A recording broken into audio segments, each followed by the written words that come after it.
Hello everyone, আসসালামু আলাইকুম। Welcome back to my channel. আজকে আমি আপনাদের সাথে একটি নিউ ব্লগ শেয়ার করছি। ব্লগটি কেমন হয়েছে আমাকে জানিও। যদি ভালো লাগে লাইক, শেয়ার এবং কমেন্ট করে দিও। সাবস্ক্রাইব অবশ্যই করো। ছোটোবেলায় আমি অনেক ধনী ছিলাম। বৃষ্টি হলে জমে থাকা জলে আমারও ৩-৪টে নৌকো, জাহাজ ভেসে বেড়াতো। কাগজের হলে কি হবে, আকাশে আমারও বিমান উড়ে যেত। ছোটোখাটো দূরত্বগুলো কাগজের প্লেনে চড়েই পাড়ি দিতাম। প্রাসাদ, অট্টালিকা আমিও বানিয়েছিলাম। হয়তো সেগুলো মাটি বা পাটকাঠি দিয়ে তৈরি, কিন্তু একান্তই আমার ছিল। ব্যবসা আমারও ছিল।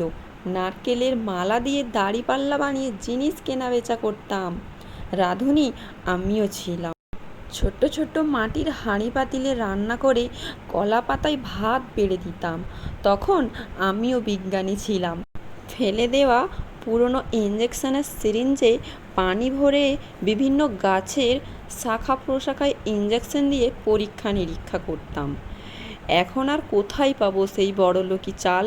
শৈশবটাকে বড্ড বেহিসেবি খরচ করে ফেলেছি যে, তাই আজ আমি বড়ই গরিব। আমার কথাগুলো কেমন লাগলো তোমাদের জানিও। ছোটোবেলার একটু স্মৃতি আপনাদের মাঝে শেয়ার করলাম। আর ভিডিওটি আপনাদের কেমন লাগলো জানিও। যদি ভালো লাগে আমার ভিডিওটি লাইক, কমেন্ট, শেয়ার করে দিও এবং সাবস্ক্রাইব করে অল নোটিফিকেশান অন করে আমার পাশে সব সময় থেকো। আল্লাহ হাফেজ।